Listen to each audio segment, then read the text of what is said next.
औज़ुबिल्लाहिमिनश्शैतानिर्रजीम बिस्मिल्लाहिर्रहमानिर्रहीम अल्लाहुम्मा सल्लि अला मुहम्मद व अला आलि मुहम्मद। स्टूडेंट्स, आज जो हमारा टॉपिक है this is micro bodies.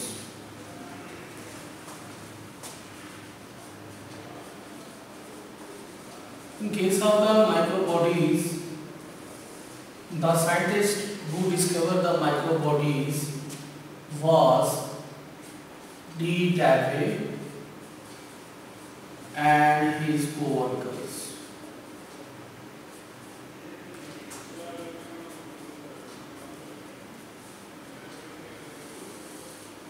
Student, micro bodies में हम लोगों ने स्टार्ट करना है। सबसे पहले हम स्टार्ट कर रहे हैं स्पेरोसोम से। ये जितनी भी माइक्रो बॉडीज हैं, these are actually the membranous bodies.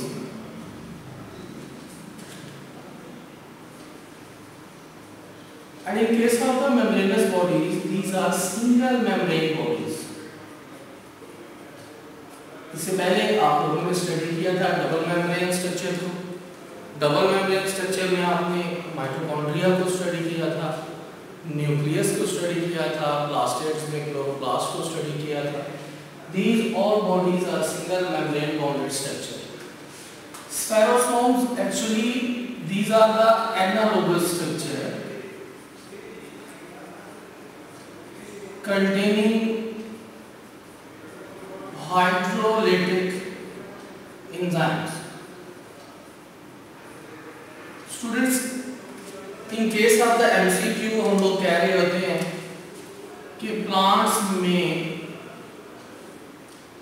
जो लाइसोसोम्स हैं these are absent. तो अब अगर आपसे MCQ पूछ लिया जाए कि प्लांट्स में लाइसोसोम मौजूद हैं तो आपका आंसर होगा नहीं, lysosomes are absent in plants. Then these are the spherosome which contain hydrolytic enzymes and that perform functions like the lysosomes in case of the plants.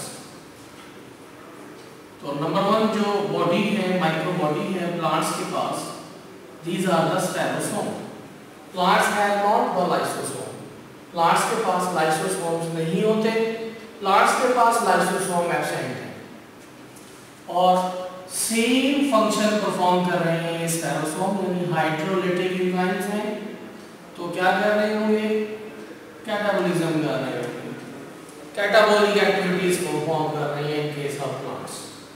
Number second हम लोग आ जाते हैं, that is actually the peroxisomes. आपके syllabus में मौजूद है FSc के peroxisomes.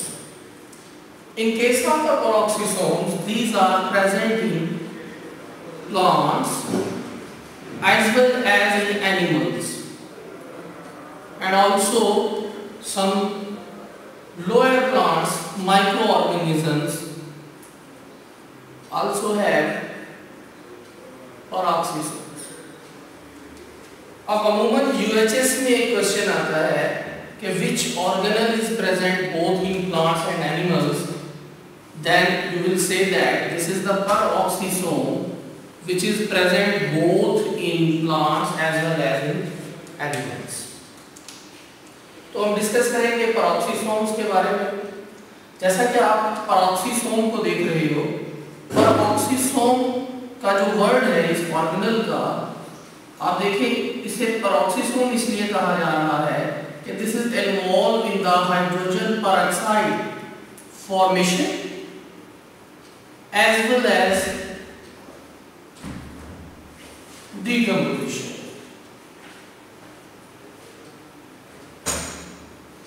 अब अगर हम एफएससी की बुक में देखें तो peroxisomes contain a lot of enzyme which perform these both functions, formation of hydrogen peroxide as well as the decomposition of hydrogen peroxide.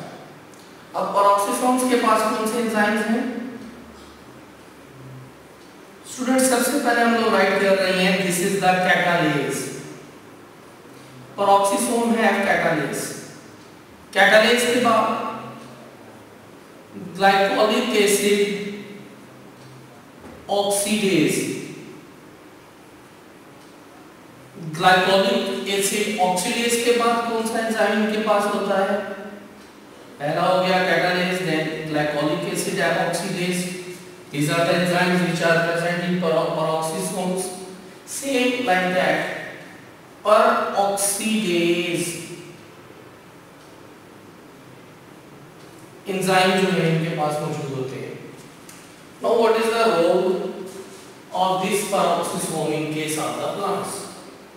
अगर आप एनिमल्स की बात करें तो in case of FSC that is unknown. You can say that these are involved in metabolism in case of animals. और metabolism में दोनों आ जाते हैं, एनाबॉलिज्म भी आ जाता है, कैटाबॉलिज्म भी आ जाता है. बट हियर पेरोक्सिसोम का फंक्शन एनिमल में यह अननोन. अब बुक के अंदर जो दिया गया है that is actually the plants. वो प्लांट्स हैं. प्लांट्स में हम लोग स्टडी करेंगे पेरोक्सिसोम को. प्लांट्स में पेरोक्सिसोम आप देखें here in case of amino acids plants में प्रोड्यूस हो रहे हैं. डिफरेंट अदर कंपोनेंट्स हैं जैसे यूरिक एसिड वगैरह, इनकी कैटाबॉलिज्म हो रही है. यहाँ पे ये कैटाबॉलिज्म हो रही है और इनकी कैटाबॉलिज्म के नतीजे में हम लोग कह रहे हैं कि हाइड्रोजन पेरोक्साइड प्रोड्यूस होते हैं और कार्बन हाइड्रोजन कंपाउंड प्रोड्यूस होते हैं. हेयर हम लोग कहेंगे कि जो हाइड्रोजन पेरोक्साइड है that is very toxic in nature. ये बहुत ज्यादा टॉक्सिक है. तो removal of hydrogen peroxide is very necessary. तो हेयर हम लोग बात कर रहे हैं कि हाइड्रोजन पेरोक्साइड के ऊपर एक एंजाइम है जो कि मैं पहले राइट कर चुका हूं, कैटालेज. अब एक चीज तो आपको क्लियर हो रही है कि only catalase involve in the decomposition. You can see that catalase will actually involve in decomposition.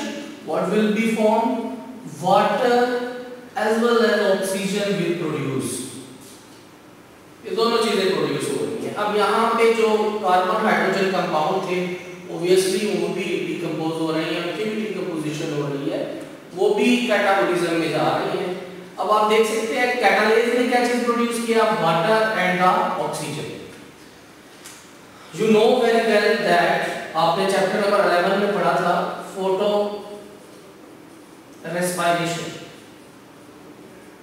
अब अगर हम फंक्शन की बात करें तो पहला फंक्शन तो ये हो गया कि ये हाइड्रोजन पेरोक्साइड की कैटाबॉलिज्म कर रहे हैं. ये हम ऊपर देख भी चुके हैं गिवन इक्वेशन में कि हाइड्रोजन पेरोक्साइड जो है वो डिसोसिएट हो रहा है वाटर में और ऑक्सीजन में. अब देखिए वाटर नेसेसरी होता है फोटोसिंथेसिस के लिए. ऑक्सीजन जो है वो जो लिबरेट आउट हो रहा है वो रेस्पिरेशन के लिए वेरी इंपॉर्टेंट है. तो आप कह सकते हैं कि that is involve in the photo respiration. Chapter number 11 में आपने कंपनसेशन पॉइंट को स्टडी किया था. कंपनसेशन पॉइंट में आपने पढ़ा था कि जब कार्बन डाइऑक्साइड रिमूव हो रही होती है अब्सॉर्ब हो रही होती है और ऑक्सीजन जो है वो रिमूव हो रही होती है इक्विलिब्रियम में, तो एक पॉइंट आ जाता है जिसे कंपनसेशन पॉइंट कहते हैं. You can see here that hydrogen peroxide water भी प्रोवाइड कर रही है प्लांट्स को और ऑक्सीजन भी लिबरेट आउट हो रही है. अगर आप ये कहें कि this is involve in photo respiration also, तो ये भी फंक्शन होगा किसका? पेरोक्सिसोम्स का. लास्ट ऑर्गेनल जो हमारे सिलेबस के अंदर मौजूद है दिस इज द ग्लाइऑक्सिसोम. स्टूडेंट एक चीज ध्यान में रखें कि ग्लाइऑक्सिसोम्स ओनली प्रेजेंट इन सीडलिंग्स. जो सीडलिंग्स होंगे प्लांट्स के उनमें ग्लाइऑक्सिसोम मौजूद होगी. यानी एक एमसीक्यू यहाँ पे आपके सामने आ रहा है कि ना तो ग्लाइऑक्सिसोम मैच्योर प्लांट्स के पास है ना ये एनिमल्स के पास है. सो इनके जो प्रेजेंस है वो ओनली सीडलिंग्स ऑफ प्लांट्स में है. अब क्वेश्चन यहाँ पे ये पैदा होता है कि कौन से सीडलिंग्स ऑफ प्लांट्स? वो सीडलिंग जिनके पास फैटी एसिड जो है वो रिच अमाउंट में है। अब जब हम बात करते हैं fatty acid rich seedlings plants की, तो फौरन से पहले हमारे पास बहुत सारी एग्जांपल्स आ जाती हैं, जिनमें एक्चुअली आप देखें कैस्टर का प्लांट है, कैस्टर प्लांट के अलावा आप देखिए सोयाबीन है। ये आपका एक और एमसीक्यू यहाँ पे जनरेट हो रहा है कि कैस्टर प्लांट एट सोयाबीन के पास फैटी एसिड जो है वो रिच अमाउंट के अंदर मौजूद है। वो कौन से सीडलिंग्स हैं जिनके पास जो फैटी एसिड है वो लेस होता है या रिड्यूस फॉर्म के अंदर होता है? These are actually the P plant. P plants and the species related to pea plants have less amount of fatty acid। उनके पास fatty acid जो है वो rich amount में नहीं है, यहाँ पे less amount के अंदर है, reduce amount के अंदर है या absent है। अब आप जानते हैं कि लिपिड जो है वो प्लांट्स के अंदर बेसिक सोर्स ऑफ एनर्जी नहीं है, तो यहाँ पे हम बात कर रहे हैं कि एक साइकिल होता है ग्लाइकोक्सिलेट साइकिल। आप लोगों ने क्रब साइकिल्स को पढ़ा था, क्रब साइकिल में आप लोगों ने पढ़ा था कि सक्सेनेट प्रोड्यूस होता है। तो ग्लाइकोक्सिलेट साइकिल में क्या हो रहा है? सिंपली जो फैटी एसिड है वो फैटी एसिड्स कन्वर्ट हो रहे हैं किसमें? Into the सक्सेनेट। सक्सेनेट क्या है? That is carbohydrate. अब अगेन यहाँ पे क्वेश्चन मार्क होता है कि which enzyme involved in that glyoxylate cycle? Simply this is the glycolic acid oxidase. This glycolic acid oxidase actually converts this fatty acid, चाहे ये long chain fatty acid है, चाहे ये short chain fatty acid है, इनका metabolism हो रहा है। मेटाबॉलिज्म में आप देखें कि कैटाबॉलिक एक्टिविटी हो रही है, ग्लाइकोलिक एसिड ऑक्सीडेट से कन्वर्ट कर रहा है किसमें? Into the सक्सेनेट। जब हम ये स्टूडेंट को पढ़ा रहे होते हैं तो एक क्वेश्चन जनरेट करते हैं कि सर आपने यहाँ पे इन केस ऑफ पेरोक्सीसोम कहा था कि हाइड्रोजन परऑक्साइड जो है वो डीकंपोजिशन कर रही है, तो फॉर्मेशन क्या कर रही है? डीकंपोजिशन में हम यहाँ क्लियर कट बात कर रहे होते हैं कैटालेज की। अब यहाँ पे एक और एमसीक्यू आप जनरेट कर सकते हैं कि जो कैटालेज एंजाइम है this is absent in lysosome, वो लाइसोसोम के पास एब्सेंट है। एक बात।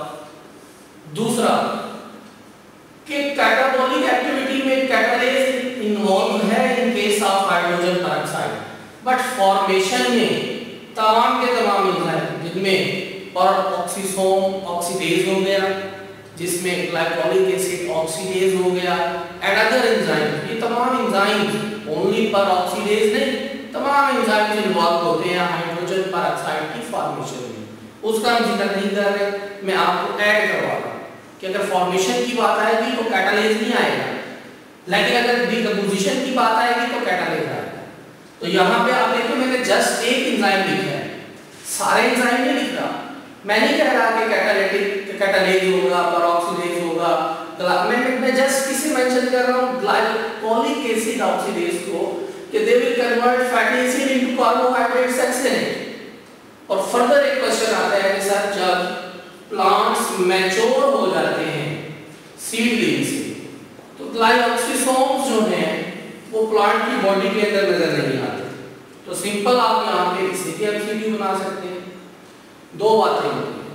पहली बात कि जो ग्लाइकोक्सिसोम्स हैं वो ग्लाइकोक्सिसोम कन्वर्ट हो जाते हैं, यहाँ पे आप देखिए कन्वर्जन हो रही है। जैसे ही प्लांट मैच्योर हुआ ग्लाइकोक्सिसोम कन्वर्ट हो गए किसमें? परऑक्सीसोम में। वो परऑक्सीसोम में चेंज हो जाते हैं। ये वन स्कूल ऑफ थॉट है। सेकंड स्कूल ऑफ थॉट क्या आ जाता है? सेकंड स्कूल ऑफ थॉट में हम कह रहे हैं कि ग्लाइकोक्सिसोम एब्सेंट है in case of mature plant, लेकिन उसकी डिटेल जो मैं आपको दे रहा हूँ वो मैं बता रहा हूँ कि ग्लाइकोक्सिसोम्स एक्चुअली कन्वर्ट हो जाते हैं किसमें? Into the peroxisome. Student, these were actually the microbodies जो आज मैंने आपको थोड़ा सा अंडरस्टैंडिंग दी है, जो ज़्यादा इम्पोर्टेंट थी, जैसे आप देखिए उन माइक्रो बॉडीज में मैंने जिक्र किया स्फेरोसोम का, इससे पहले आप स्फेरोसोम से वाकिफ नहीं थे, जिन्हें हम प्लांट लाइसोसोम कहते हैं। अब बच्चों इससे जो सबसे बड़ी मिस्टेक होती है वो ये होती है कि स्फेरोसोम को पढ़ते हुए वो ये समझ बैठते हैं कि दिस इज द लाइसोसोम। नहीं, these are not lysosomes, analogous structures हैं जो लाइसोसोमिक एक्टिविटीज कर रही हैं, जिनके पास हाइड्रोलिटिक एंजाइम्स हैं। फर्दर मैंने भी आपको पेरोक्सीसोम्स पढ़ाया। पेरोक्सीसोम्स के केस में मैंने आपसे क्या कहा कि पेरोक्सीसोम्स प्रेजेंट होती हैं प्लांट्स में भी, एनिमल्स में भी, माइक्रो ऑर्गेनिज्म में भी।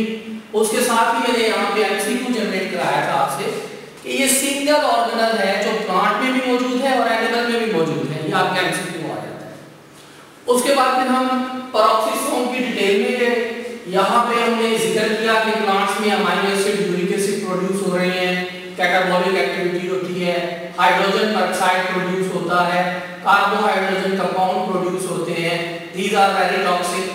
इसकी टॉक्सिक होने की वजह से इसे कन्वर्ट करता है कैटालिस, डिकम्पोजिशन करेगा, वाटर बनेगा, ऑक्सीजन बनेगा। Both are very necessary for plant. तो फोटो रेस्पिरेशन को हम कह सकते हैं कि this is actually the photorespiration का प्रोसेस। ये भी पेरोक्सीसोम्स जो है इसे भी असिस्ट कर रहा होता है और हाइड्रोजन पेरोक्साइड की कैटाबॉलिज्म कर रहा होता है। अगेन मैं यहाँ पे रिपीट करूंगा कि फॉर्मेशन में कैटालिस इन्वॉल्व नहीं है, बाकी के एंजाइम इन्वॉल्व हैं। ग्लाइकोसोम में मैंने आपको सीडलिंग्स ऑफ प्लांट्स का जिक्र किया, जिनमें कैस्टर प्लांट थे, सोयाबीन था, और मैंने बताया था कि जिनके पास फैटी एसिड लेस होता है उनके पास पी प्लांट की एग्जांपल मैंने दी है कि रिड्यूस होंगे या लेस होंगे। यहाँ पे मैंने ग्लाइकोसिलेट साइकिल की आपको एग्जांपल दी। मैं उसे रिलेट कर रहा था क्रब साइकिल से। मैंने मुकम्मल क्रब साइकिल की बात नहीं की। मैंने बताया कि जैसे सक्सेनेट वहाँ बन रहा होता है, सेम लाइक दैट ये ग्लाइकोसिलेट साइकिल है। मैं इसकी डिटेल में नहीं जाऊँगा, जरूरी नहीं है एफएससी के लेवल पे कि मैं आपको ग्लाइकोसिलेट साइकिल स्केच करूँ। सिंपली मैंने कहा कि फैटी एसिड जो रिच अमाउंट के अंदर मौजूद थे, जो lipid oil droplets rich amount के अंदर मौजूद थे, उन्हें ग्लाइकोलिक एसिड ऑक्सीडेज ने कन्वर्ट कर दिया कार्बोहाइड्रेट्स में, सक्सेनेट। और फिर मैंने बताया कि टू स्कूल्स ऑफ थॉट हैं। पहला ये कि ग्लाइकोसिसोम मैच्योर प्लांट में एब्सेंट हो जाता है, वो रिड्यूस होकर एब्सेंट हो जाता है। दूसरा स्कूल ऑफ थॉट में दोबारा से जिक्र करूंगा कि वो कन्वर्ट हो जाता है, ग्लाइकोसिसोम कन्वर्ट हो जाएगा इनटू द पेरोक्सीसोम। तो थैंक यू वेरी मच। आज के इस लेक्चर में हमने माइक्रो बॉडीज को स्टडी किया। Thank you so much.